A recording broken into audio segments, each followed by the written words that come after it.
So when last we played, you'd finally set off on your voyage to find the Gharolan. You were following a tracker that you'd acquired out to sea on a submarine captained by Aesa, and you'd made your way after about 2.5 days sailing before you were set upon by Jackals, which are a sort of group of raiders and fighters who are patrolling the sea. They have generals called Araskas who with the wings, and they're sort of surgically modified and had implanted spikes and implanted armor, which perhaps made some of them not the most suited for sea travel, given the couple that you did manage to knock into water tended to sink rather rapidly. So you managed to fight them all off either into the ocean or the last one jumped in voluntarily. But now you also managed to destroy the engine on their ship, well, its method of propulsion, and it's now sort of drifting past. It's drifting past the submachine at a decent clip, but not like far enough that you're going to be in trouble anytime soon. They're no longer harpooned together. So you're drifting. Ellen, you're still on the ship. Scrappy, you're on the submachine. What would you like to do? I want to jump on the. I actually want to try to jump to get on the ship since the two ships are pretty close now, aren't they? Are they actually Yeah, close good. enough to make a jump? They're close enough that you can pretty much step from one to another right now because it is sort of running Yeah. this way past the bow. So hang on, I'll just get the I'll just draw you an arrow to show you the sort of direction of drift on there. Yeah. I'm just zooming out so I can get a better view. There we go. So the blue arrow is that's the direction of drift. Yep. Okay. So basically, I'll take this chance to jump on and then attempt to repair the thing I shot. Okay, so you shot the control panel with your buzzer, and it sort of exploded in a shower of sparks. And looking at the control panel, even though it's a reasonably simple thing, it is pretty fried, and it looks like a couple of control rods have snapped. So I mean, you might be able to get some tools from down below to repair it, but it's you've done a pretty good job on it.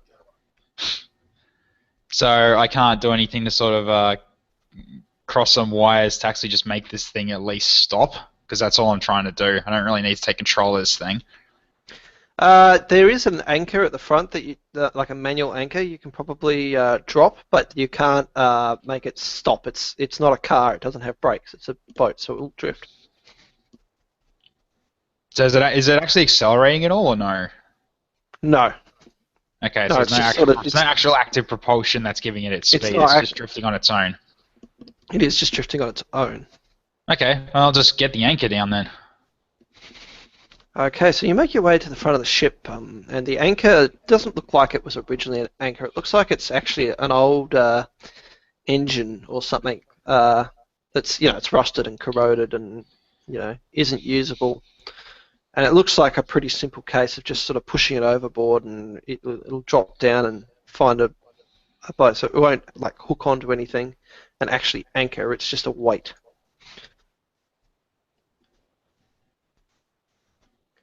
So Okay. it's down there, and the drift it's still drifting because you're in pretty deep water, so the anchor hasn't hit bottom, but it's sort of drifting pretty slowly. The anchor is sort of just slowing its drift as it moves. Okay, I'm actually gonna just quickly shout out to IASA just saying bring the two ships together just to match the speed so maybe we can salvage this thing. He sort of looks over to you and snaps off a quick salute before moving over to the con and yelling downstairs at the crew. You can sort of hear him yell and a couple of "Aye, Captain!" It's coming here. Blargs are still sort of paddling in the water. He's like a puppy.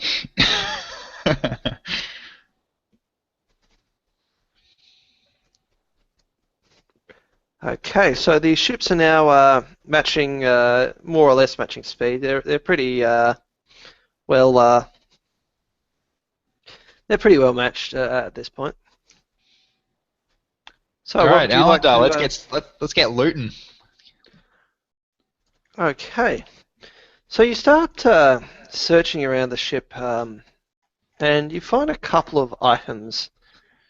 Uh, First is there's some sort of small metallic disc that you find. You can't identify this quite yet. I'll get you to do. I'll describe what you find, and then you can roll to identify any of them. You find a small metallic disc. You find a short staff. Let me just get the description of that one. That's certainly not one of those. It's a metallic staff with a small attached cylinder, and the cylinder has a glass lens on one end. And then you find a. Sorry, just going back to my list here. You find a metal container filled with a thin, clear grease.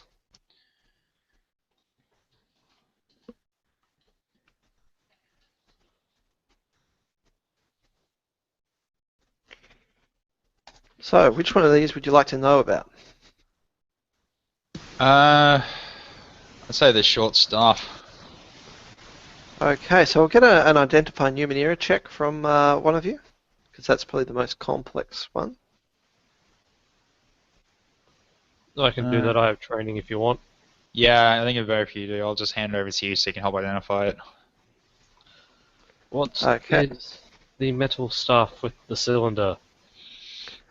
Okay, so Oh my god. Yep. 22 to okay. start off the night. It's a pity it's only an identify check. Oh well. I know exactly what that is. You know exactly what it is and what it implies. So the small staff, in fact, that'll cover you for all of them. You've just sort of looked at it and go, I know that, and I know that, and I know that. I might make a roll again on all that. So the metallic staff with the small attached cylinder is what's known as a summoning staff. It's a level, it's actually a level 7 cipher. It's quite a rare one. It's got sort of two actions to activate. The first action involves the cylinder, which has a glass lens on one end. With the cylinder, it locates a random ultra-terrestrial being of level 7. It becomes visible in a lens. You can then use the staff to pull the ultra-terrestrial into this world. It can't resist it, so you can go, here is a random dude, and pull them into this world. It's not compelled to do anything. It might not like you when you do it. And it can't return like through the power of the staff. It has to return through its own means. So you can find it. You can only find one being, so you'll use it once. It'll find an ultra-terrestrial, so that's a being from another dimension or from a long way away, and you can bring it to this world if you really want to. Bearing in mind, it won't be able to get back, and it could be pissed off at you. Yep. That sounds like fun. The metal disc you hold from it looks like a sort of flat silvery disc, about the size of a 50-cent piece. But as you sort of look at it, it's got like a logo on it that you recognise as a symbol for pleasure. What you know about this from sort of prodding it and looking at it, this is called a pleasure centre. If you pop this on someone's brain, like onto their forehead, it'll immediately unleash microfilaments that enter the brain within 5 minutes, and the person will basically get on a pleasure high.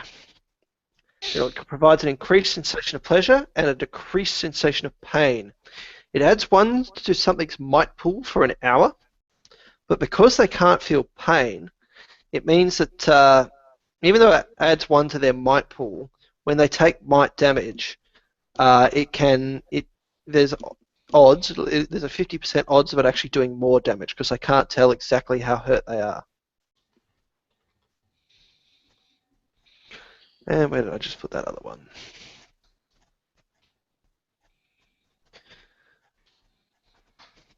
Where's that description gone?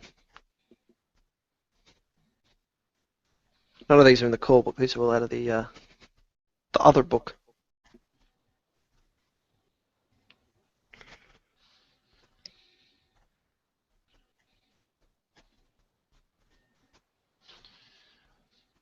Where'd it go?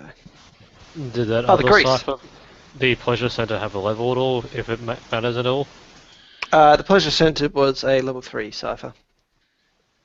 The other item is the grease. Is a small pot of colourless grease. And Scrappy, you have a look at this because you think it's like a mechanical thing. Mm-hmm. You notice when you dip your finger into it and sort of swirl it around a bit, there's 2 things you notice. First is that when you rub the sort of edge of your finger in the grease, it coats it so it doesn't reflect any colour, your finger. So it basically renders something invisible for as long as the grease remains. Ah. The other thing you notice, though, as you move your finger through it, is it's a non-Newtonian fluid. So it actually, when it's applied to something, it actually will sort of impede your movement. It doesn't flow like a normal liquid. It'll, as you sort of move, it'll harden a bit. So it will actually make speed rolls 1 step more difficult whilst applied. Okay. Yes. So it's it's got a bit of a trade-off, and it will wear off after 1d6 hours, and that's a level 6 cipher. And it's also, because it's a grease, it has other vulnerabilities like heat. Heat will make it flow, run off you, and also something like a detergent. Yeah, and also stay away from open flames. Well, it's not. It'll melt before it ignites unless you hit something really hot. Like it's not like you're not running around doused in kerosene.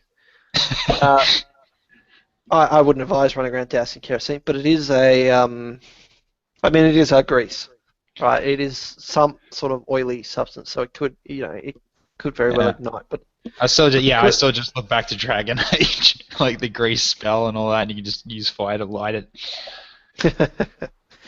But yeah, it's not a it's the more interesting property is the fact that it's a non-Newtonian fluid. Mm-hmm. In terms of the rest of the ship, there's some as you look around, you can find sort of scrap weapons and bits of discarded armor and some pretty crap-looking food. Stuff that these guys would need out on a sort of long voyage. It's not particularly rich. It looks like you were sort of early on in the voyage in terms of picking, so there's not like a great deal of treasure. You find a small cache of coins, which has about 30 shins worth in it, but it's not it's not like a vast treasure chest. It's more like it's that's a contingency fund, but these guys aren't really in the habit of buying things. They're more in the habit of, taking or stealing or whatever. What's the discarded armor? What material is it? It looks like it's made of a sturdy metal. Okay, because I'm thinking I might use that to help repair Zipper. Actually, just patch him up with that. Yeah, it looks like a parallel. Okay. So yeah, you can take that and over the next couple of hours you can sort of repair it. So I'm going to do that. And so are the scrap weapons actually usable, or are they like in pieces, broken sort of thing? Well, you can use them, but then there's nothing. It's not the best gear you've ever seen. Could be worth a bit of money if I actually get them polished up and everything. So I'm happy to take them too. Okay, so you can sort of find there's a sort of short sword, a couple of spears, and a couple of small daggers. One of which actually looks better than the other ones, but it's not super great. Daggers I can definitely use, and maybe the short sword, but we'll see. Cool. Yep. I'll just have them carrying them wherever I can, and then just head back to the ship where I look like I just got full pockets and everything. Actually, do we want to get the harpoon gun while we're at it? There's no Mounted one. harpoons left. Well, maybe these guys can get some more, and they can use it for their ship instead. Yeah, Iosa has sort of been standing back. Well, actually, his first mate's been sort of standing back while he did all this, and when you offer the harpoon gun to him, he sort of shakes his head and says, "It will mess up the clean lines of the ship when we're underwater." Something like Fair that enough. will create too much drag on the surface. Understood. All right.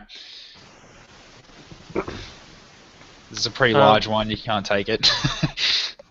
Yeah, I suppose we were evacuating the Jekyll ship. You know what? Screw it. I'm going to offer the pleasure center to either Stouchy or Iosa, considering they both got a little bit hurt against the flying beast, the Arashka. So she sort of looks at it and he says, "Oh, it's a bit too complex for my blood." Because what you know about the Red Fleets is that even though they use technology, they're not. They're a bit wary of ciphers and a bit wary of just random bits of technology. If it's something they understand, they'll use it, but they're not. They're not necessarily. They're more likely to sell it than they are to. Than they are to use it themselves. So they sort of hand it back to you and say, "Oh, you might be better off using it in your journey." All right, I slap it on my forehead. What? Okay. Okay. So you put the pleasure center on your forehead, and you feel it's sort of crawling under your skin as the filaments supply themselves. And Scruffy, you sort of watch him for the next couple of minutes as he sort of stands there waiting for a reaction. And after a couple of minutes, you just see this big grin appear across his face. Why did you do that? Am I not allowed to feel good? I feel great. Alright, well, whatever floats your boat. Okay, so that'll last for a couple of... Where are we? The pleasure center will last you for about 2 hours. It'll give you a full effect. But it also means that if you get into a fight in the next 2 hours, it could hurt. But you sort of sit there and Flags, Elandar's just put something that stimulates his pleasure center on his forehead. For 2 hours? When I experience pleasure, it's usually for about 12 seconds. That's how long it takes to flex, you're right? getting enough pleasure doing a little bit of a doggy paddle in the water at the moment. That's what you've been mainly doing while I've been looting the ship. You're doing laps of the ship. It's good exercise. Get my muscles going. Flex more. Don't you miss me? And so, yeah, the pleasure center is it's there, and you sort of sit there and because you're now finished with the ship, whilst Scrap is still trying to mess around the mechanics, you just sort of move across back over to the submachine and just find a spot to sort of lie down and somewhere behind the engines. You want a bit of privacy. Feels good.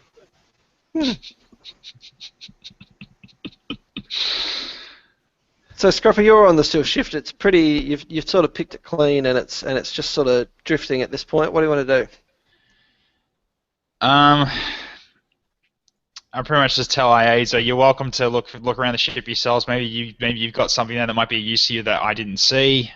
But entirely up to you. Either that, or we can just leave this ship here because there's not much else for us to grab. Aiza looks at it and he sort of has glances at contempt and goes, "It's a cursed vessel, and you don't want any of those jackal pieces of crap on this fine ship." Don't worry, the stuff that I picked up, I won't be leaving it here, I promise. I'm taking it with me. Oh, well, it's not the weapons. It's just that these inferior ships are probably, a product of much pain. Every bit of technology on there has been plundered from another seagoer or from ashore. There's, I don't need to bring that sort of bad luck onto me.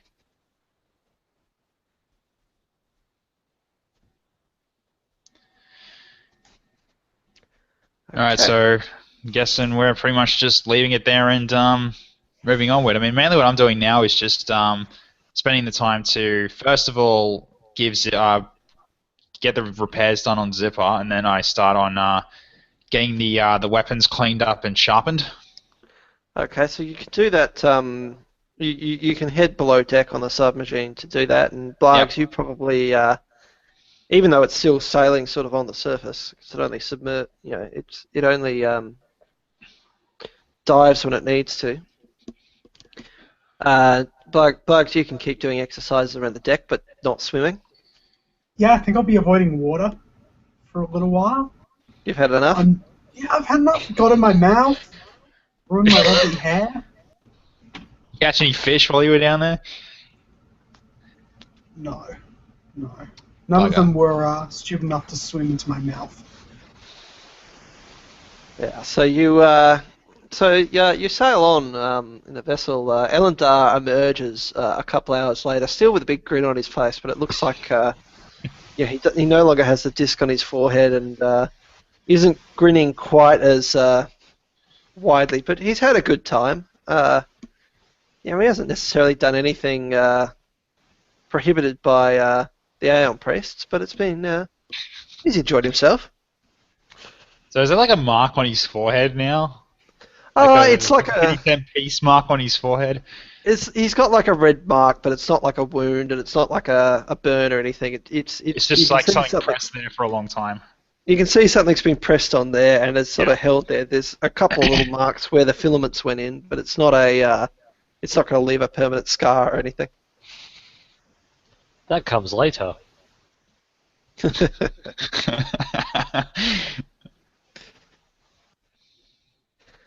Okay, so you journey on following the sort of map of the seabed and the tracking ring that you'd obtained back in the town.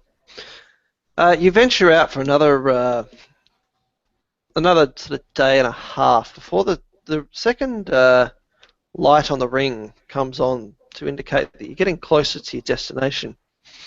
Who had the ring? I'm of the impression that Scrapper had it, considering he picked it up from the. Yeah, I don't think nest I've actually. Yeah, I haven't given it. I don't think I've actually given them out. Well, like the ones we had left, anyway. Yeah, I think I've got them. Yep. So you've had the ring sort of you've been liaising every now and then with the crew of the vessel, and with that virtual map you've been given just to make sure you're on course. And you feel it sort of vibrate when the second light comes on. It just gives a quick little jolt just to appear you've got closer. And Blargs, you're up doing your, 'cause it's about a day and a half after your battle. You're up on the deck doing your sort of morning constitutional, where off in the distance you spy something on the horizon. It looks big. It looks like a boat, but it looks big. But from where you are, you can't quite make it out. You can give this information to the others. I yell, not very helpfully. And then The I'll other go thing- and tell the others. What's that, Blugs? Oh. Timmy flying a well. For the last day and a half, the you've also noticed on the horizon the sky darkening as there's a big storm on it, and as you are at this point, even though it's still quite a distance off, sort of as far as you can see because it's right on the horizon, you can see that this big vessel is right sort of underneath the sort of big storm cell, and the sea you've noticed as you approach. Over the last couple of hours, you've noticed it getting much choppier and much more, affected by the storm cell. But as you've watched it, you know, as you've sort of watched it, the storm cell doesn't seem to have moved or tired or changed.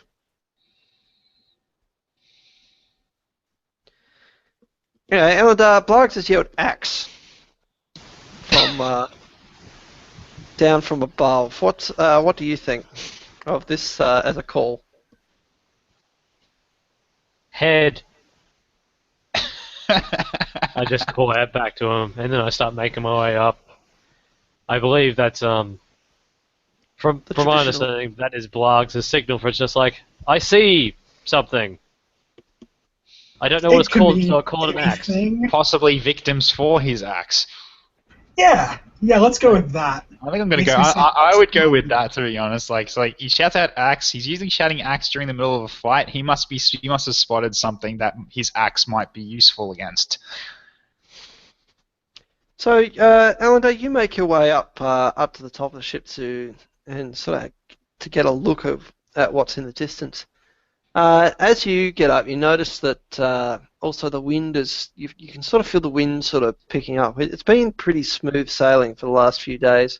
You hit a slightly sort of windy patch under some clouds 2 days ago, but now it's been pretty smooth sailing otherwise. But you can definitely notice the wind's picked up and the sea's got a bit choppier as you board the ship. And as you sort of look around the ocean, as well as seeing whatever this is off in the distance, you can sort of see some fish, some schools of fish and other sea detritus sort of being swept around in the waves a bit on the surface. As well, some things that it looks like they're bioluminescent. Sort of, you can see it roiling on the surface as well. Right. Well, that's a storm. Yep, and this big ship thing seems to be at the center of it. When you say ship thing, does it look like it might be an island, or is it too small for an island? You can't really tell from here. All you can tell is it's something on top of the surface, and it looks like there's some sort of structure on it or something, but you can't see it from this distance. Would you like to sail the submachine up to it? I'd like to spend an action to recover first, just in case there might be trouble. Because you've been sailing for a couple of days, you can do all your recovery rolls, including your 10-hour rest. Okay, yeah, I'm pretty much going So- to get this done, I think so. So yeah, you can replenish your pools and you can repair Zipper because you've had the time. Alright, I only got 1 point, 1 more point left to recover after that, so I'll just spend it and no need to roll it because I'll make it anyway. Okay, I'm back to full. Good recovery. Plus your tier, yeah. Plus my tier +1 from being tough, but still. Does You anyone didn't here take know much damage though, did you? I don't think you took much damage. I took a bit. Like 12 damage. Someone is commenting on the YouTube stream for this. Does anyone know a Sam Ferguson? Nope. Sam Ferguson. No, I don't think so. Hello, Sam. Yeah. Hi, Sam. Okay. So I'm pretty much good to go forward now, anyway. And what about you guys? I can always hobble away from fights. I'll be fine. By We hobble away, I mean charge into. we did basically manage to get a full day's worth of rest, didn't we? Yeah. Pretty And much, yeah.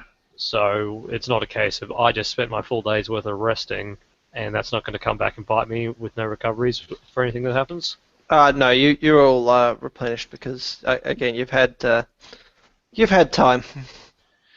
Cool. The locator rigging thing that Scrapper has, does that indicate a direction at all? Based on the sort of C4 map, you think that the Thought it was like a proximity thing where it pulses based on proximity or something. the rings lights up depending on proximity, but the map of the C4 you've been sailing in the right direction, so you're based on the map of the C4 that had been provided to you, you know you've been heading the right direction, but you just know you're getting closer and closer now. Can I tell if this structure is on top of where where our destination actually is? It doesn't show up on the C4 map you have, whatever it is. In fact, you can't find a static structure anywhere on the maps that you've had that match it. So whatever this Okay. is, it's appeared since the last mapping. So, Yeah, it that's is definitely my a visitor. yeah, it's my understanding. A storm is only really affects the upper layers of the ocean, so submerging and going underneath the storm would, in my mind, work. And Iaza listens to your reasoning and that, and he says, "Aye, that could be a plan. If whatever that is up top, I've never seen one before. So you can, if you'd like to come below the decks, we can approach it and see what happens." Sounds good to me. There's no idea what's on that thing anyway, so let's just leave it. No touchy. No So you touch all move below the surface of the submachine, and the Iaza gives the order to dive. It's a pretty quick dive, and he's not super deep yet. He's still cruising just far enough below the surface that it's not, he's not pulled into the storm cell as much. But as you sail forward, you can see from the Scrappy, you can make out from the couple of dials and everything that you've been trained in whilst on board this ship. Mm-hmm. From observing the crew, you can see that they are actually noticing a lot of, it's pretty choppy even under the water. Even though the submarine is pretty stable, you can see that it's sort of pushing through. You can hear in the engines, it's sort of revving through some choppy patches. And Blargs, from your keen sea legs that you've developed over the last couple of days, you can feel the sort of imperceptible tilt and shift as the ship moves through the waves under the surface. At about 150 meters from, after sort of about 2 hours sailing, you get with, and you've noticed it getting really choppy, even though you're underwater as it there, and Iaza's sort of, dived a bit deeper as you've got closer. You notice that the choppiness abruptly stops.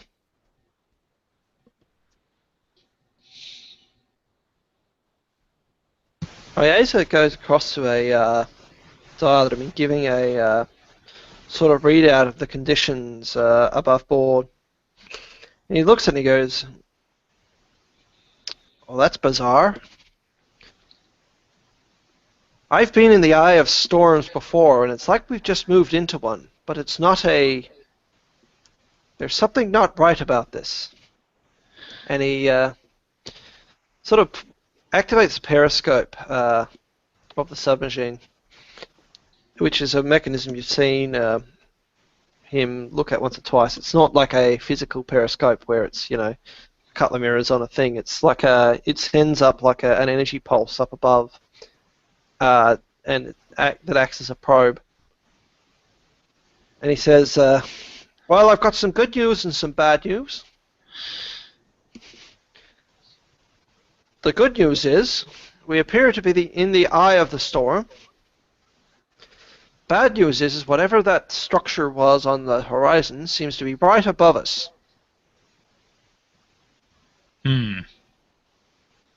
That's very peculiar. Really sounds like this thing is actually generating the storm, perhaps. This thing's at the center. Structure? What does it look like, Captain?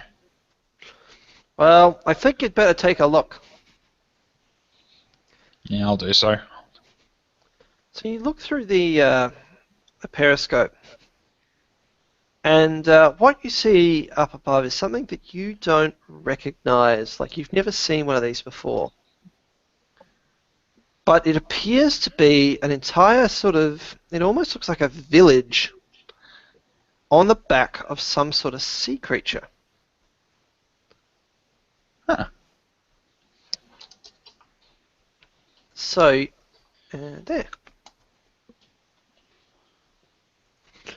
So the village is built on the back of this giant beast. It doesn't look like it's armed, but the creature itself is massive, almost as large as like in terms of footprint. Now that you're this close, you can see that the creature is almost the size of a town, and it has like an entire town on the back of it. There's nothing. It's well defended, but it's not armed. The creature itself is, has some sort of blinder over its eyes, and a lot of large cables wrapped around its body, holding like this village structure on its back. And you think that whatever is stopping the center of this storm cell being, a totally raging sea, because you can see now that you're looking through the periscope, it's like a hard line. It's not like it's choppy and then recedes. It's like it's choppy and then it just stops in a radius around this thing.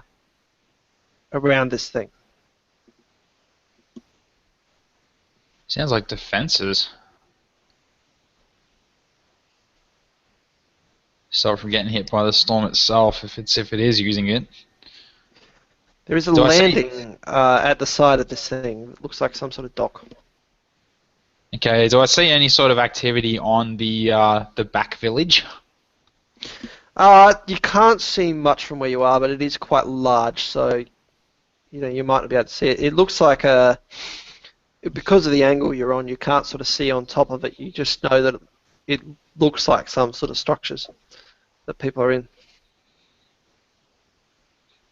Okay. Yeah, this is really weird. I pretty much just step back a bit if anyone else wants to have a look. Yeah, I'll step forward and have a peek as well. So you're saying you never encountered that sort of creature before, Iaza?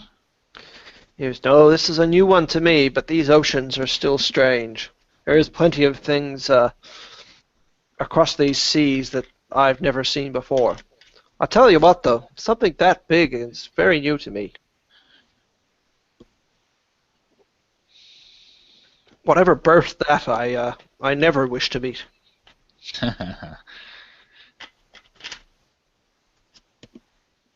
That is a big whatever it is. I'm really curious as to why it's here if it was actually a recent arrival. Like, why it's here and why is it staying? What are they actually doing here? Now that you're under the like in the submachine, scanning out the front of it with its sort of short-range sonar, you realise it is floating on the top. Like, it's not like on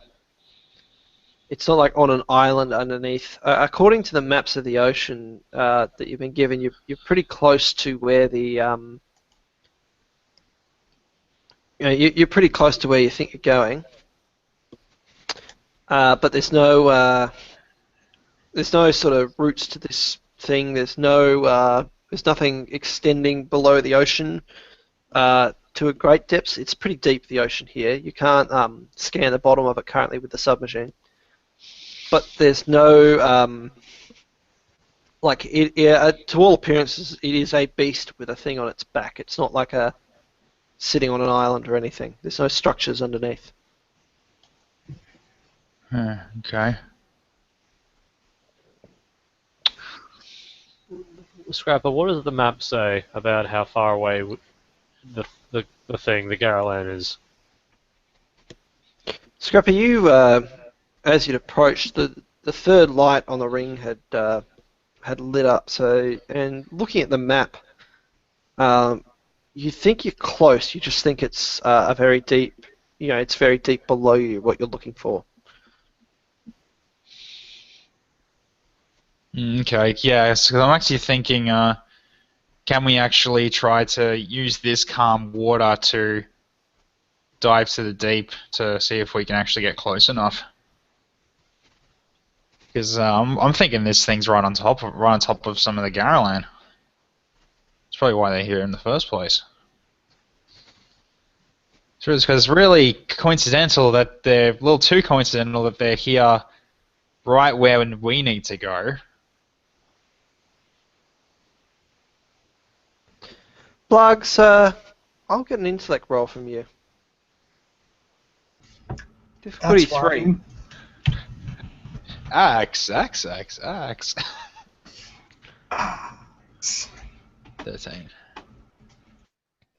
Blugs, as you've approached this thing, you've thought that you've been coming down with like a headache as you come across, but as your allies sight this thing, the headache in your head suddenly sort of bursts, and you get a couple of words in a foreign language burst through your brain. Nothing that you understand until it settles on a single thing that you know. You suddenly get this voice within your head that says, "Welcome."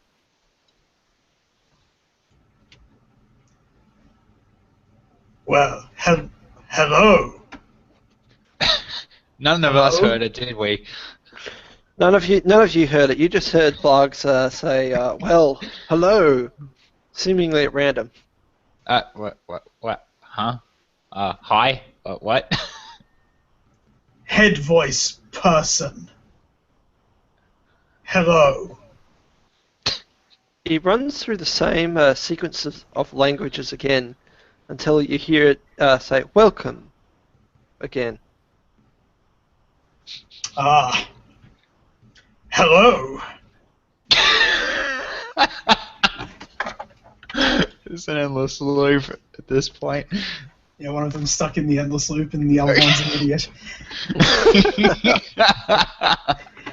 It cycles through the same languages again and says, "Welcome."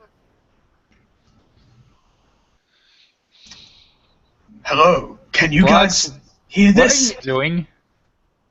Why do you keep saying hello? What are you doing? It's saying welcome. What's saying welcome? Like, I'm not hearing anything. The voice in my head. Obviously. I think we need to go get some air. Captain, take us up. This is just... Blocks is hearing voices. If one of you starts turning on me and starts stabbing someone, then that's it. Let's get some air. I won't stab people. The voice is saying welcome. And I'm saying hello. So, Blargs, you sort of keeping your ear out, and you're sort of like tuning your head back and forward to see if you can get another transmission, while the others look at you strangely. Iaza sort of looks around at his crew and says, "Right, men, be on your guard. Have weapons at the ready, but no one fires a shot, no one does anything until I give the order. I'm not provoking an incident if I don't have to." So the submachine surfaces and as it surfaces, you can see that surrounding the whaleboat are a number of nets that cast out into the sea, and all around it. Some of them have small things moored on them, buoys or anything. They sort of trail around this thing in an arc. You surface the submachine and emerge through the hatch on the top. And as you do so, you see some what looks like humans sort of start crawling down the netting towards it. They're not hostile, like they're not coming brandishing weapons. They come down and they sort of come near the submachine as you emerge up onto the top deck. And they sort of start gesturing towards you. But there's something that you notice, Elendar, as these people approach. It's a similar sort of vibe that you got when you were back in Milltown. Because you notice that, even though these things are human, there's something that is just a bit off about them. Their legs are too short and wide for their height. They're very tall, like 7 feet. And their bodies are quite sort of long, and they're all sort of wearing elaborate coverings of bones wrapped with fabric. Like it looks like almost like an armor, but not like a warrior's armor, like a utilitarian armor, like you might wear as like protective gear more than anything. And you notice that they all look surprisingly alike. They all have reddish brown skin and sort of short red hair. It's hard to tell gender or age, but you notice that there are no children. There are no sort of smaller ones as they approach you. They sort of come towards the ship and cycle through in a couple of languages as they try and sort of hail you, until one of them finally says, "Safe." Hello. The thing sort of nods at you and says, "Safe, come." And one of them is there, and they invite you onto the sort of rigging they have around you.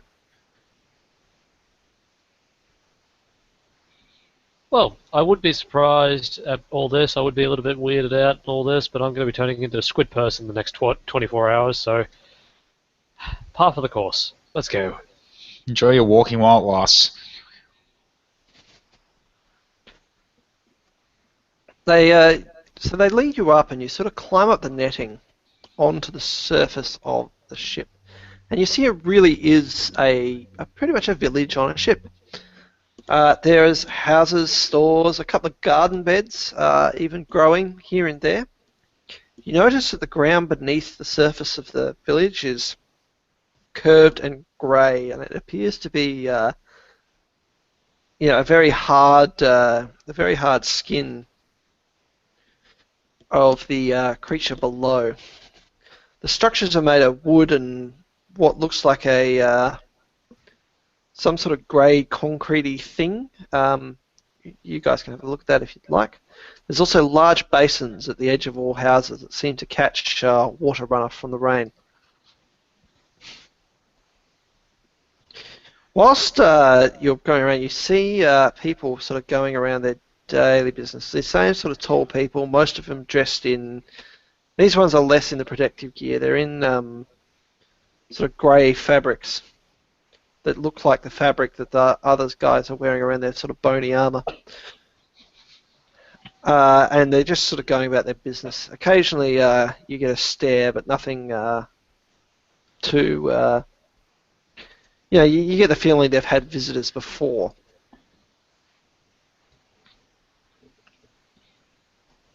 Quite interesting.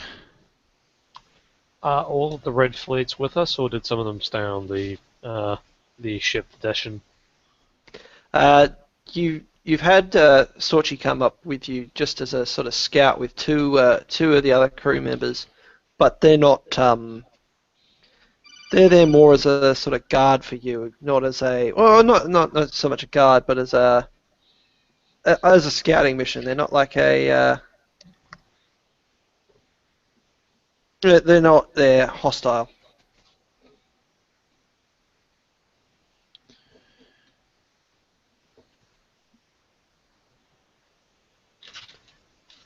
The Yes. guys that came and collected you, one of them that had spoken to you said says to Blargs, "Come, welcome," and it's sort of gesturing you up to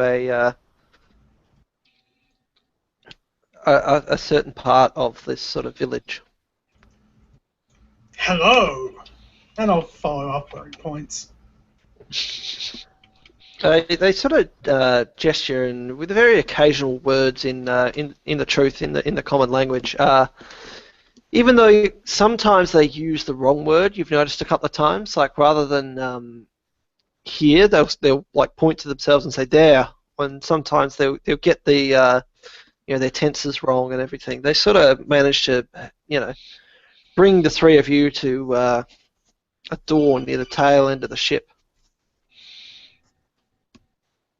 Right, it's a sort of a small door, but it looks, and they open this door up into a staircase. Moving up the staircase, you climb up a few stairs until you approach the sort of highest point of the structure. And this is a sort of airy room that houses a laboratory. And a woman greets you from within there. She looks nothing like the others on the boat. She's sort of short and pretty athletic and wiry, and she's got this pale skin that shifts between sort of red and blue colours. And as you sort of first observe her, you can see it sort of slowly sort of shifting over her. She speaks, and you get the sense that this is not her first language, but she's pretty competent. She says, "Welcome, my name is Shonai."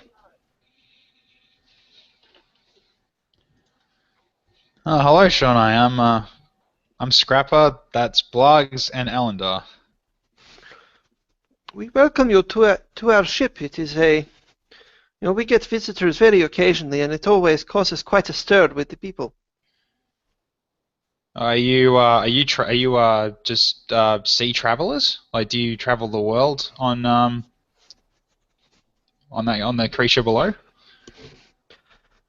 This is my ship. This is a whale boat, and the whale belts were built in a land called we had it built in Sabeta, very far off, and I am a researcher.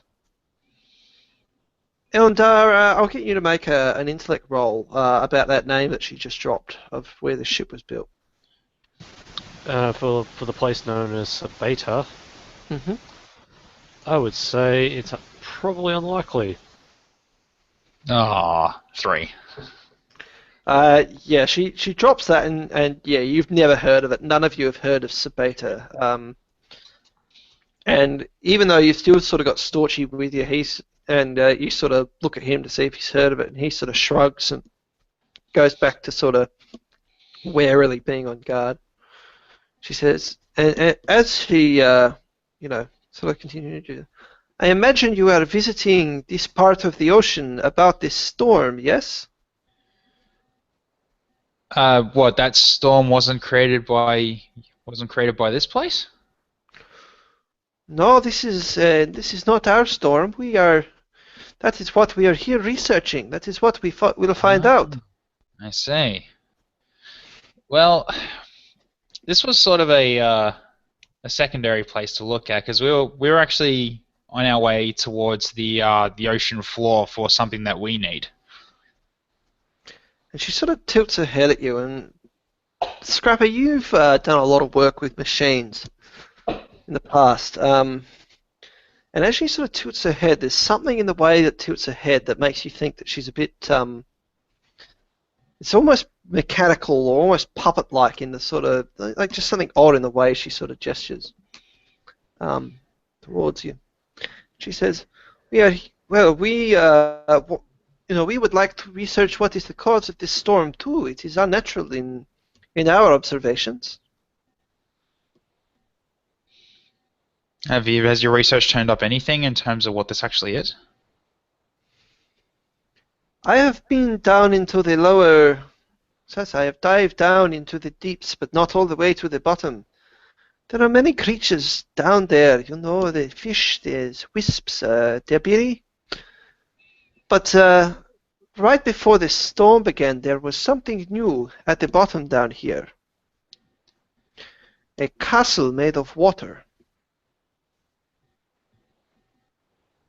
A castle made of water.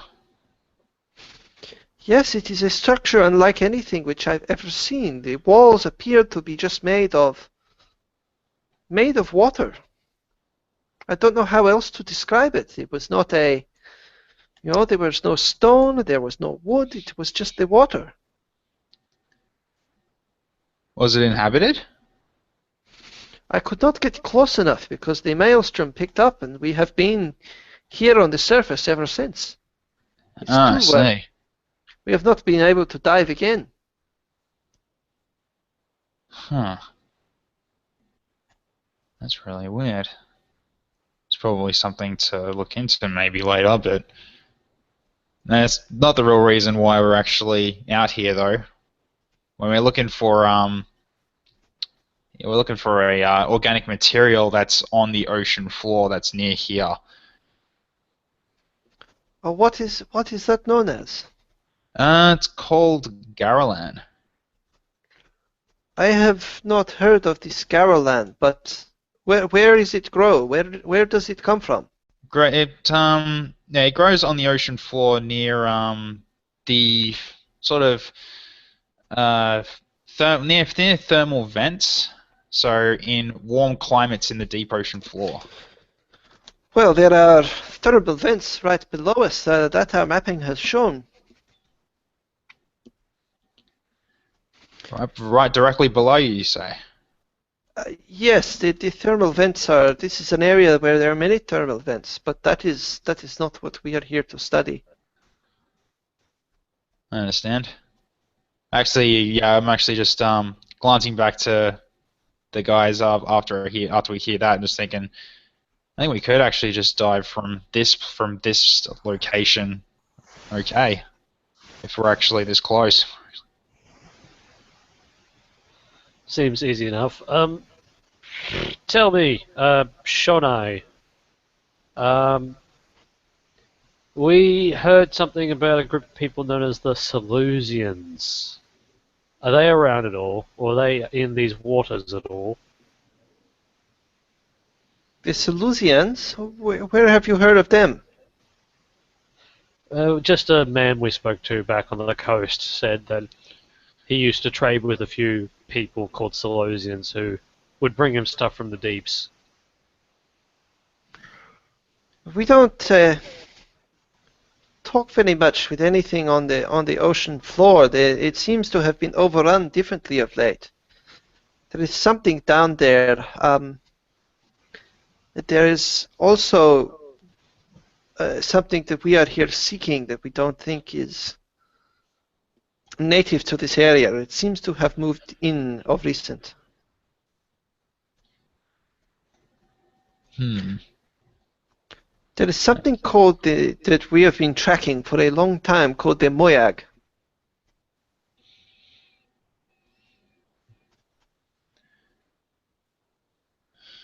So what's that? Never heard of that before. Well, in some places, like back in Sabeta, it is some say it is a myth. Still others, there are very old legends that speak of the Moyag. But something makes us, we feel it is real, is a god of the sea. We think that this god of the sea is what is causing the storm, and it's what is below us here. Is it giant or is it sort of small and benevolent? The legends of the Moyag speak of both its majesty and its terror. Terror, it is like a queen of the deep ocean. Hmm. Definitely sounds like something that could cause something like a giant storm. Scrapper, it built a castle underwater, made of water. I think it can do pretty much anything. Fair point. I still don't know how that's feasible, but in terms of actually a water castle. But then again, I'm on a whaleboat, which I've never seen before in my life, so there's plenty of things in this world that I don't know. We're on a whaleboat. We're about to go on a submersible boat and then go down to the seafloor and breathe underwater. Very true. So, actually, Shono, what exactly are you looking for? Are you just looking for proof of the Moyag, or is there something more? We study the ocean. I have studied the ocean for a very long time. We have followed the legends of the Moyag. We don't wish to, capture it or kill it or anything, but it's it would be a fascinating creature to know and to have the information about.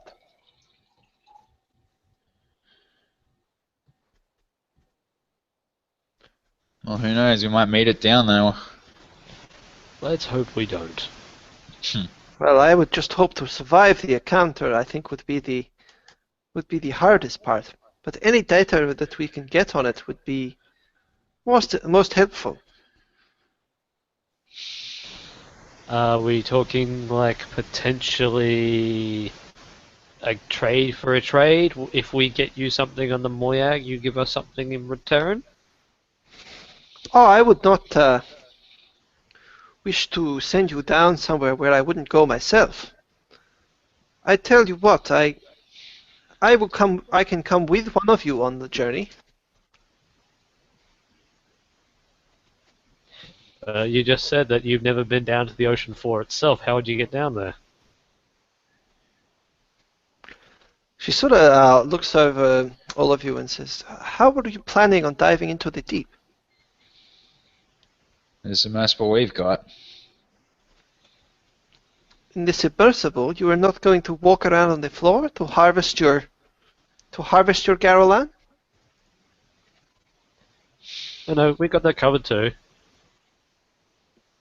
We've got equipment to allow us to protect ourselves from the elements down the ocean floor, as well as breathing. Oh, that is good. Here is my deal. I will come with one of you, and we will, all you will have to do is be inside me, and I will come with you. Wait, huh? Back up. What? Back What? up. Look, It is simple. I'm sure you're a very fine lady, but I don't want to be inside you.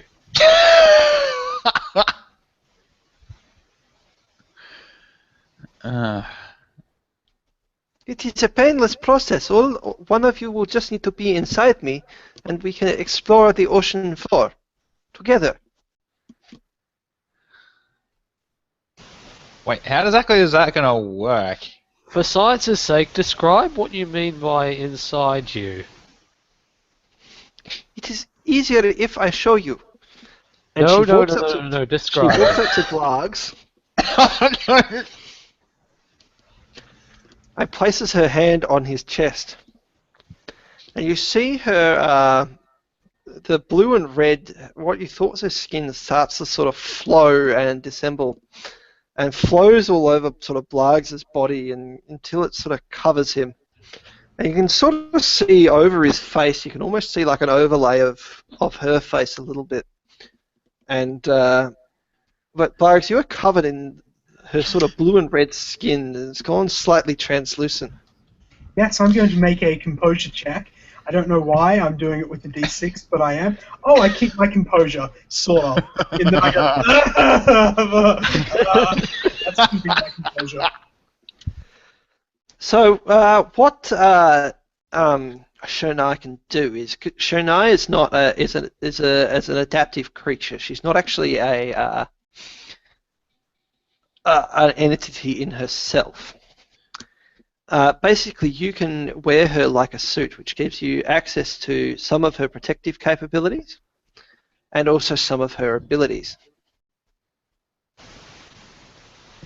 So wait, we're less inside her than we are wearing her. You are wearing her. Well, Blargs is currently wearing her. Well, this will be a story for you later, won't it? Blargs, how's it feel wearing a woman? Alright. Alright. Shania, stop it. He doesn't like it. Let it go. Please. Shonai sort of flows back out and reforms herself in front of you. And she says, I can do this and I can come with you on your journey and help protect you and also gather the data that I need. Well, now that I've seen it, I'll do it. Are you sure? Well, it doesn't take a lot of effort to use this harpoon gun. I'm pretty sure I can handle this. Blargs probably So- needs as much clear-mindedness as possible to use that axe effectively. So Shonai, will act instead of armor. She will provide you with some. It was 5 points of armor against high temperatures and environment. Cool. She will provide you with breathable air and some telepathic communication, Cool. but you can't communicate directly with her. But the other thing she does is she provides an overlay for your eyes that help you make out the. It's called basically true senses. She will supplement your senses. She says, "I have something for the other two of you for our quest." And she sort of moves across to a bench in the corner of the room and gives you some. Blargs and Elendar, she hands you both a set of lenses. They look like goggles, except without the sort of goggle frame. And you can sort of place them over your eyes, and they'll just sort of bond to the skin and stand and sort of stay there. These will allow you to see the walls of Moyag's lair or castle on the bottom.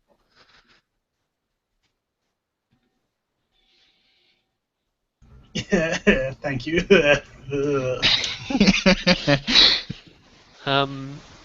Cool. So wait, you say the castle's made of water, but we can't see it without these special doodads? These will help you to see them. They are very, because they are made of water, you cannot see them normally. Must be a different temperature or density to be able to spot this. That's why you can't see it with the naked eye. This is quite intriguing, although weird. It is intriguing. She also gives you all a cipher. She says, "I will save these for our journey," and she hands them to you. You recognize these as a cipher you've seen similar to before that will restore 5 points in any one pool that you wish. She gives you 2 of those each.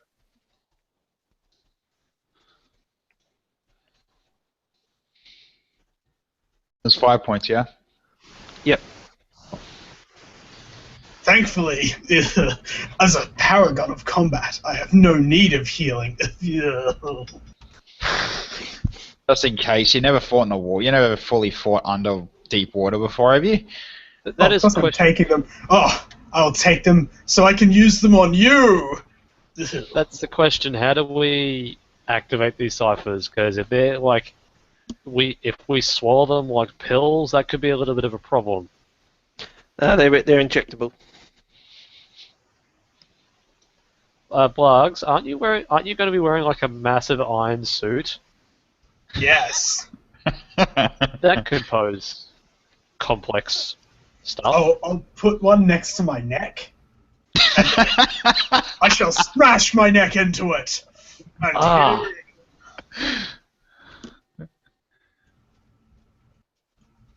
I'm a very smart man. I've thought this through.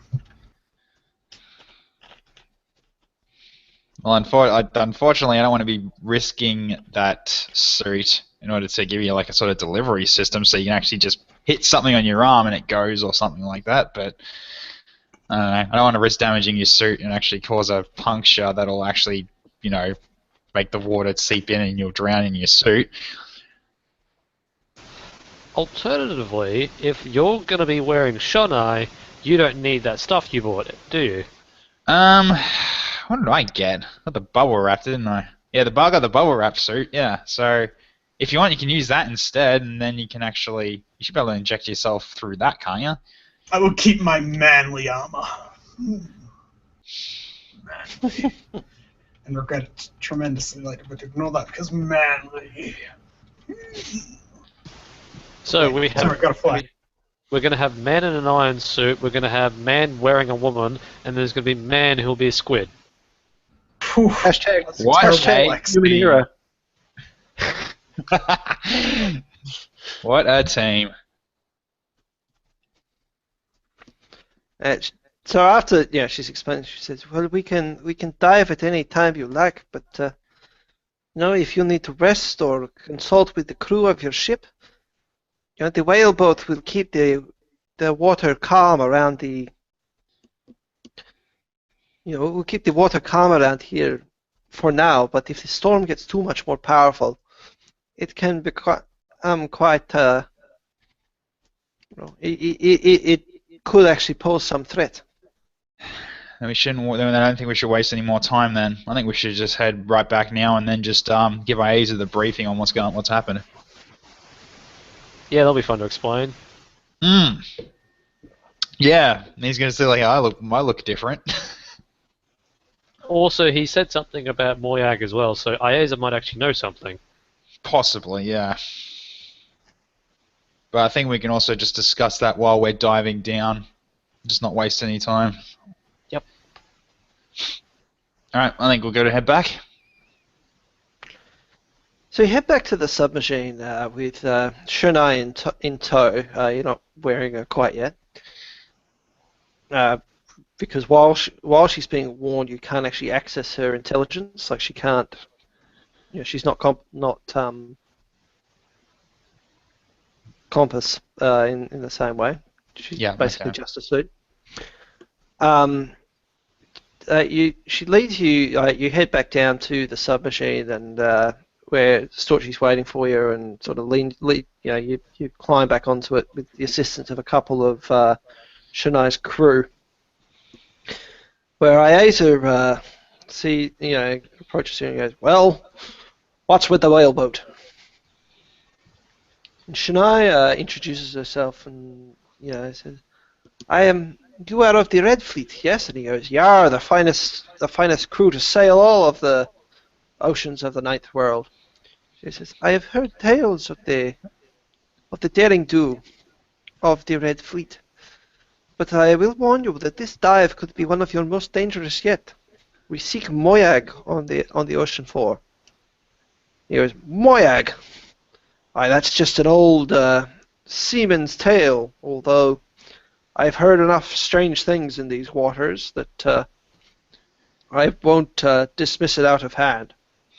I just look at him just like with a bit of a grin. I'm just pointing back at the whaleboat, just like, yeah. I think this proves the point. It's a fine vessel, but it's no submarine. Apparently it can be. Well, Aiza, I hope you're ready, because apparently there's an underwater castle made of water, if that makes sense, which I know it doesn't, but who cares? We go to find out stuff about it. That is, if you're cool with it as the captain of the ship. I really shouldn't be telling you to do anything, even though we paid you. One Made thing of water. How could it be made of water? You got me on that. I'm just like, it's made of Apparently water. it's something that whatever it is that's taken residents down there can do. Like it uses some sort of, it like changes the water around to make it different than the rest and turn it into like some sort of castle, which is kind of strange to hear, I know, but yeah. One thing I should mention though that this whaleboat is definitely what's causing this eye of the storm effect happening, but it's not what's causing it. What's causing it apparently is below, and if this storm gets any stronger, it won't be eye of the storm protection any longer. So I suggest we use this calm water to dive down while we have the chance to have it without being such a choppy trip down. He says, well, any big vessel like that will calm the waters around it because it just displaces that much water, but this is an even bigger effect. You say the storm is coming from beneath the water. Well, this whaleboat didn't generate it, something is. And since it's not moving, I'm starting to think that maybe, something below is actually orchestrating this whole thing. Because from what we've been hearing, something recently took residence down there on the ocean floor. And coincidentally, this storm shows up and doesn't move. Yes, it does seem to be too many coincidences lined up for my taste. Well, if you're ready to dive, we can dive at any time. Well, I'm ready to go now. What about you two chaps? Yeah, let's dive. Come on, and let's get down there. We're just going to be, descending towards the deep sea where there's stuff down there, thermal vents, castles made of water, apparently an ancient sea god. This is going to be interesting. And the Gharolan, don't forget why we're here. Yeah. Well, you just need to hold on to that jar of yours. I've got two, remember? One for right, us and one for the guy. One for your friend, Frond.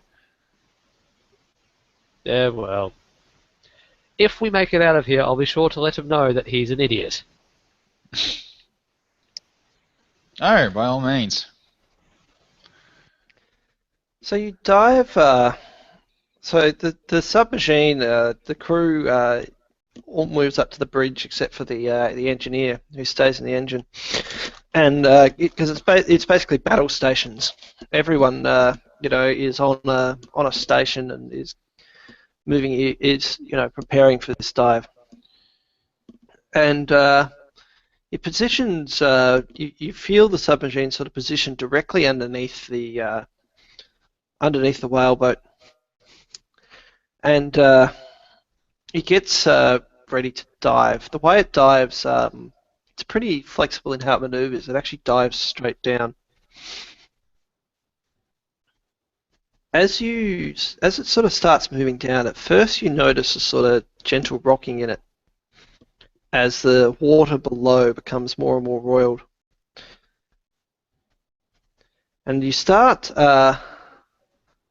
moving down and down further, and you notice as it goes down further, the rocking and the rolling is starting to increase until it's starting to become quite violent, and the crew's sort of shaking around as they're outside the viewing platforms on the submachines. It's quite dark, but you can see occasionally flashes of phosphorescent fish. God, I don't recommend saying the phrase phosphorescent fish too many times in succession. And you can see them sort of flash past the viewports, and you can feel it sort of rocking around until eventually Ayeza gets to a point. You can sort of feel it creaking and straining the ship as it sort of moves around, and he sort of says, "Gentlemen, I think it's time that you got off of my boat and began your dive. Anything lower than this risks too much damage to the vessel." Do you know how close to the bottom we are? He sort of goes across to the to the dials on there, and he says, "Well, I think it should be a pretty quick dive from here if you can get it through. If you can thread the needle just right through the maelstrom. It's only a few seconds drop to the bottom of the ocean from here, but put it this way: you want to thread that needle pretty tightly without, if you get caught up in the maelstrom, it'll toss you all around. Wait. So the maelstrom's still underwater?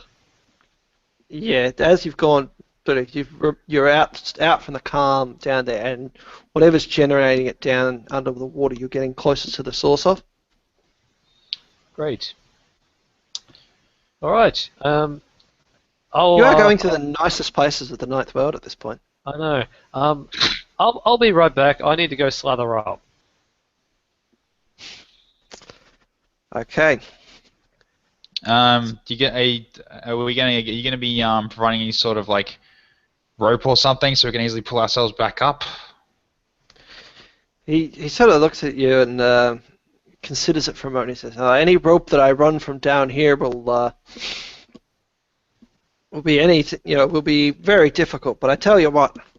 And he brings you over to the console and grabs the hand that you've got the ring on, and he sort of puts your hand flat down on the console, and you feel it sort of scan for a second. He goes, "We can track your signal from the ring.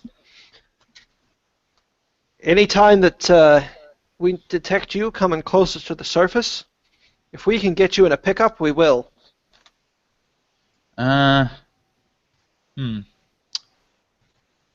Now, it's just the one more thing, and I think I might have what we need to get this working.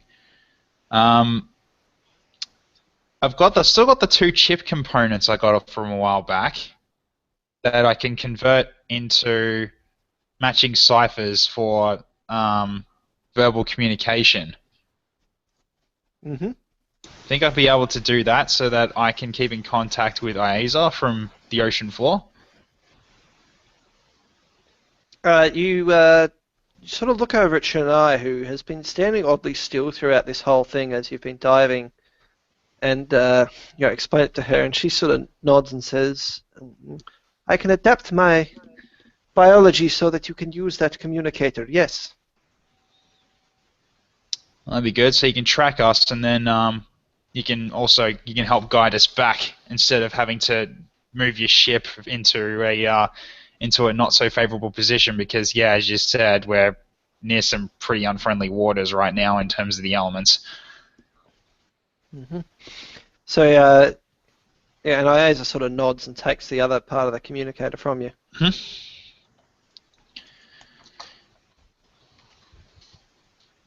Okay. I'm pretty much set to go. I think we've got to lay back. So Scrapper's pretty prepared to go. Blargs, are you ready? Are you ready to armor up? Yes. I'd like to armor up. Okay, so you start strapping the armor plates on and sort of testing the seals as you sort of screw bits into places. It's a you got a bit of a lesson on how to do it when you're back in town. And you start strapping the armor plates to yourself and getting ready to go until finally you're sort of covered head to toe in the underwater, ready for the bottom. And you sort of test it and start testing the seals and start trying to talk through the helmet. And you guys can still hear him talk through the helmet. It's just in a very sort of muffled manner while you're still above the water. If you start groaning like a big daddy, I'll be concerned. No, I just like talking about how much I like axes. Axe. He's basically Nautilus at this point from League of Legends. It's like big armored guy, and he uses an anchor instead of an axe. Okay, Scrapper, are you ready to apply your new armor? Yep, and I'm pretty prepared of creeping everybody else out when I do this. So you sort of strip off your sort of regular wear. You have to, you can still keep assorted pouches and things, but you have to take off most of your outer layers until you're just in a sort of, your under layers of clothing. Not quite down to your underwear, but pretty low. And okay. You reach out your hand to Shania, and she sort of nods at you, and you feel it, and she sort of takes your hand, and you start feeling it sort of flow up your arm and over you. until you sort of feel her face sort of crawl over yours and you're behind you. Bugs, you can sort of see Scrapper's face beneath it, but from the right angle you can see that the face on top of it has Shunai's profile, what she'd been using. And you can sort of see her eyes overlaid over his. And I've you of never course... quite been disattracted to Scrapper before. Well, he doesn't have her figure, but you can sort of see her facial features overlaid. To be fair, Blarks, you did pass up the opportunity to be inside her for the next few hours, so... Yeah, that's because I'm surprised you did. I'm surprised you didn't flex. That would have been pretty interesting. I did flex. I got a 2. Alright. And she sort of, before she fully covers over you and before she loses her voice, she says, "One more thing. You make sure you touch if you place your hand on your companions before we dive, it will enable you to communicate with them underwater." Alright, I'll do that. I'll do it with Alan, Blugs, and also Zipper. Okay, so she, you place your hand on her and it sort of deposits a little bit of the sort of her red blue coloration on each of them, and that will act as a sort of telepathic link. So, and then after that, you can strap on any sort of weapons or anything that you'd like. Okay, well, I'm definitely taking my knives, it's the daggers as well as the harpoon gun. I don't think my crossbow is going to be any use down here, so I'm going to leave that on the ship. Same with my buzzer. I will take my cellular disruptor though. I think that'll work. Well, you can always give it a crack. Yeah, I'll give it a crack. Why not? Hopefully it doesn't crack. Okay, and so now that two of you are prepared, Elantar, your preparations are going to be a bit more, in some ways more complex and in some ways more rudimentary. Well, So you stage have... stage 1 is the application of the whaleboat blubber. hmm So you strip off a couple of layers down to whatever layer you like and start applying the blubber. It smells in the confines of the submachine, but now you know what a whaleboat. Now you know what a whaleboat actually is. You can see why its blubber would be such an effective agent. You start sort of applying it all over yourself in a thick layer, and after a couple of sort of seconds on the skin, it starts not quite hardening, but congealing into a sort of greyish layer as you sort of rub it over everything and make sure you've got all your exposed surfaces. And you start to sort of lose the sensation of the temperature of the submachine. Just sort of, you feel sort of your own body temperature, but not like the ambient temperature around it. And then you pull out the jar that you got from Frond that he had prepared for you. Over the last couple of days, when you first got it, it was sort of fizzing and still, emitting a little bit of heat and everything. But it's sort of set over the last day into a sort of dark blue, inky fluid. How it would bottoms up? I do believe that. How are we exiting the submarine? Out of curiosity. You'll exit through the top hatch. And is there... Crap. I would like to save it until I'm in that sort of preparation zone, because I know the moment I take this, I'm probably not going to be able to walk. Blogs can carry you, maybe. I'll wait until we're in that final section before I bottoms up the whole jar. I'm guessing that top hatch is like kind of airlocked, right? It is an airlock, yeah. It's an airlock hatch. Yeah. I thought so. Otherwise, we'd be like, oh wait, we're gonna flood the ship if we exit from the top hatch. All right, cool. So the submachine's still sort of being thrown around by the maelstrom as you dive deeper, and Aiza sort of looks over you once he thinks you've made all your preparation, and he goes, Gentlemen, are you ready? Hold up. Gloop, gloop, gloop. So you down the entire jar of the Incubac liquid, and for a second you get this sort of horrible taste in your mouth of sort of brine and something fleshy, like a fleshy texture in your mouth. And through your head runs this, you sort of get this splitting pain at the front of your head as you feel that sort of same briny and fleshy sensation sort of run through your skull, and it's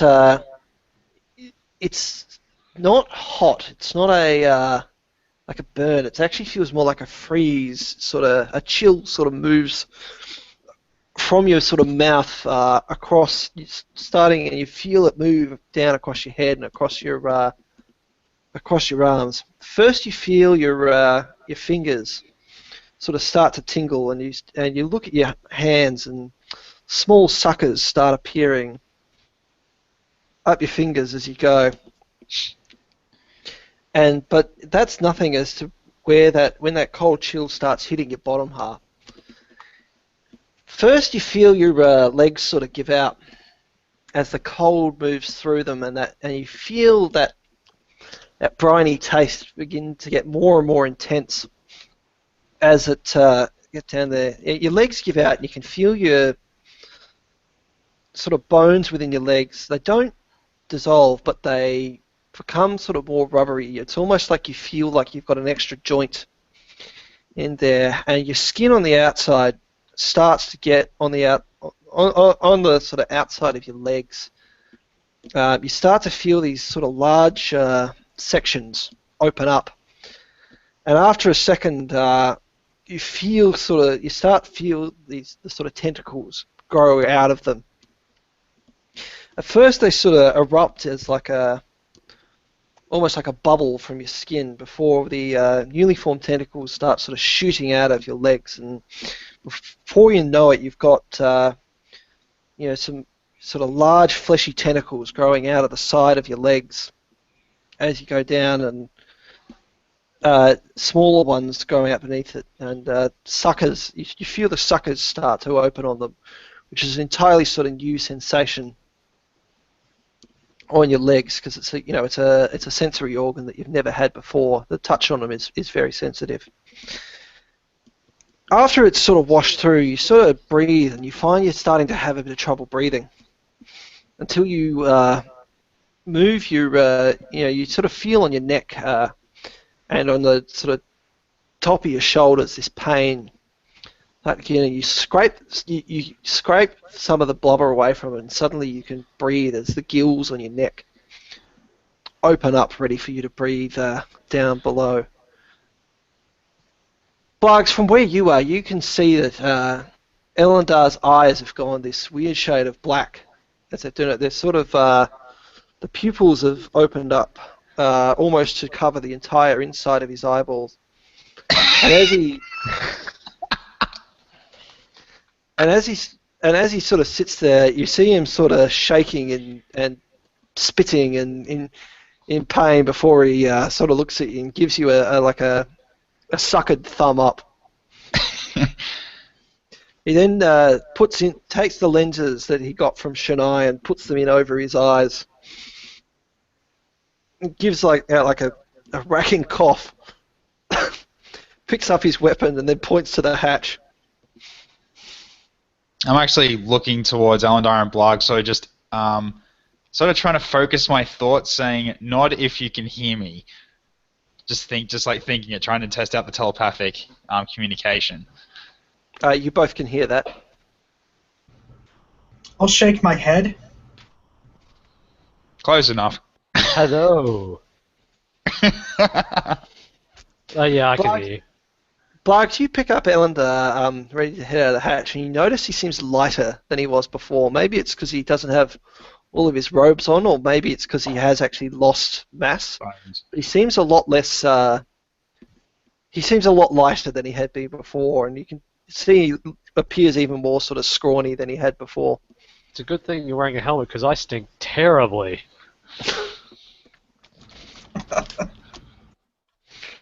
And I don't know. I probably can smell with while I'm wearing shunai. it's sort of salty and fishy and not real pleasant. But the blubber is really the thing that gets you, that sort of greasy, rancid smell. Just don't go near any chefs, otherwise they might try to cook you. Iazo points you all towards the hatch, and you move into there, and he sort of seals it up from below, and he says, "I'll see you gentlemen on the other side." And he sort of, you see him shut it off behind you. Once it's shut, the hatch starts, the airlock starts filling with water. Slowly at first, but then it sort of speeds up as it does until the water reaches the top, and the top hatch opens, and you can push yourself out into the ocean. Right, I've got 4 hours. Let's do this. Yeah, just before I head out, I'm actually just tapping on the communication device saying, Isaac, can you still hear me? I can. You best be quick. You need to get away from the submarine as soon as possible, lest you be dashed against it. Got it. We're heading out now. Thanks for the lift. I'm pretty much head right on out. So you all push your way off of the surface of the submarine and get caught pretty quickly into the Royal. It's very dark down here, but the lenses that you've been given give you some semblance of visibility, and you can sort of all keep sort of close to each other, whether you're holding on to each other or you've got some sort of rope or something. You're all keeping pretty close together as you're sort of caught and jolted around by this maelstrom under the water. You get flashes of more luminescent sea life as it goes past, and you get the occasional glimpse of something you don't quite recognise, like a jellyfish or something, as it sort of, it's almost like being thrown into a washing machine as you're down in here. After a couple of seconds, the lenses that you've all been given, you feel them sort of switch on, and it immediately improves your vision. Although you can all sort of make out the outline of where the submarine is in relation to where you are. There's also a red blob that you can sense sort of below you, about 30 or 40 meters away from you. And Scrappy, you get the sense that that's the center of the maelstrom, which will let you enter the eye of it and drop down below. It's sort of the real eye of the storm. It'll let you drop down. Okay, I promise I communicate that to the rest of the players, saying, okay, head for the orange, head for the red blob. That's safe. Okay, so to make it towards there, because you're now underwater and you're all getting used to the movement, you just need to sort of kick your way there, but there'll be a difficulty 4 speed task to hit that eye correctly. I suppose, do I get any bonuses for being tentacular? That enables you, that gives you a degree of maneuverability, so that'll actually give you an asset on that, so it'll only be a difficulty 3 for you. Nice. I'll bring it down to a difficulty 3 with a point of effort as well. Mm-hmm. I will do the same. Nice. Okay. Oops, so Oh my god, what? I just realised I forgot to do the luck roll before that, so it might not be a natural 1. And it is. Shit. He just hasn't gotten used to the new body. I'm going to spend XP on that because I don't want to get sucked off into the underwater storm. I just find it hilarious. You're the one that's been changed into the amphibious creature-like person, and you're having the most trouble. Shut up. Well, it is a new body for him, to be fair. I know, to be fair, it is a I new have body. 8 more legs. Oh, this isn't going well. Oh, Oh, is that that was Just made it. just made it? Oh, Yeah, hey. 9. So you all sort of get tossed around for a moment, and you sort of make your way forward, and you sort of get the you get your bearings quickly and start pushing towards the highlighted spot within your lenses. You feel sort of jutted and bolt around. You see the submachine above you sort of rise up to get away from the worst of it, and you push your way forward towards the eye of the maelstrom. As you get close to it, though, it gets tougher and tougher as you swim towards it. And you feel sort of jolted around and moved until you get close to the area that Shania's identified for you, and you push through, and suddenly you're in an area of calm, and you start dropping rapidly towards the ocean floor. It's like it's the center of a vortex. So the water pressure in here is actually less. You drop straight down. And for a second, you lose sight of your companions as you sort of move down until you seem to hit some sort of platform or something. You sort of all sprawl out on top of it. You haven't quite worked out where the others are. And for a second, you think you've hit the ocean floor. But after a second, you realize it's not quite as hard as it should be. Or it's not an ocean floor surface. And Scrapper, as you look at it, you can make out that you've hit some sort of you can't see what the platform's made of, but inside whatever the platform there is, you can start to see little points of white light. You can see that within whatever you're trapped on, there are small sort of phosphorescent algae just floating within whatever this is. And as you sort of look up through this layer of whatever it is, you can start to see bigger phosphorescent creatures swimming around within whatever this invisible substance is. They seem to reach the edge of it and then sort of get repelled away from it as they move around within it. And as you all look around, you realize that the surface you're on is large and that you have reached the top of the castle made of water under the sea. And that's where we'll end it for this week. Under the sea. Everything's Interesting. better where it's wetter under the sea. That's pretty awesome. Mm-hmm. Yeah. I'm worried it's going to be hostiles all over this place, but yeah. So is being tentacular everything you ever hoped for? Costed him XP to use it. Cost me XP to use it. In addition, if I realise now that if I had more weapons, I could have one in each leg. You can borrow my daggers if you like. Just hold 8 daggers and start spinning towards them. No, I'm a squid. I have 10, so I can have 10 things. My bad. 10 daggers and start spinning towards them. I don't think I collected that many, did I? Just I a have world. one. I'm just an underwater blender. I was thinking, what would that be? Deck wielding combat? Something like that? Instead of dual wielding, it's decker wielding. Well, technically, Oh, my arms are my legs, and my legs are my arms. Yeah, true. Oh, Yeah, it's as my a- old friend Mr. McGregor with a leg for an arm and an arm for a leg. I was thinking the same thing there at that moment. I am waiting to find out how my gravity powers work on the water, because that will be an experience. Now I'm just imagining that at the moment I use my gravity powers, it's going to be just literally Octodad underwater, which is like blah, blah, blah, blah, blah. Oh yes, Octodad, that game about a perfectly normal dad going around his daily duties. Oh yes, I love Perfectly that Perfectly Normal Dad simulator. It's not his fault he's got a disability. It's Yeah. just basically Sir Barrington, the octopus version. Sir Barrington, I love Sir Barrington.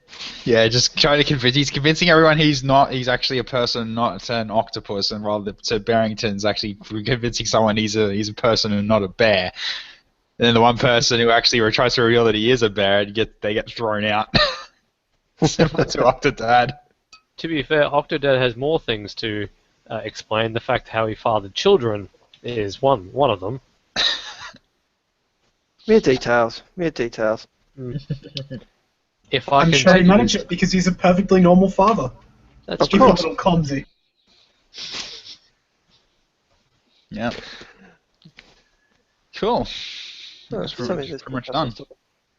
Excellent. Anyway, gents, hope you enjoyed that. Underwater has its own specific challenges, which you'll find more of next time. Oh dear. 22nd is good for you, gents? Should be, yeah. I'm gonna Cool. assume so. Sorry about forgetting that this was on and being late. I'm just an idiot. Oh, you That's just all right. forgot. Okay. Yeah, I I thought it was didn't some see. sort of legitimate reason. Nope. I didn't see the notification on Tay because I don't know I'm special and I've just forgot. It's all good. You're now Iron Man underwater. I hope you mean And- that. I hope you know that means I'm going to insufferably hum the Iron Man, well, the song Iron Man, right? And Go for it. Techie's wearing a woman. And I'm a squid person. He's everything Buffalo Bill wanted to be. Anyway, gents, enjoy your fortnight. I will see some of you on Monday for Pathfinder. Indeed. Yeah, hopefully I won't be Yeah, sick that- this time. Have fun.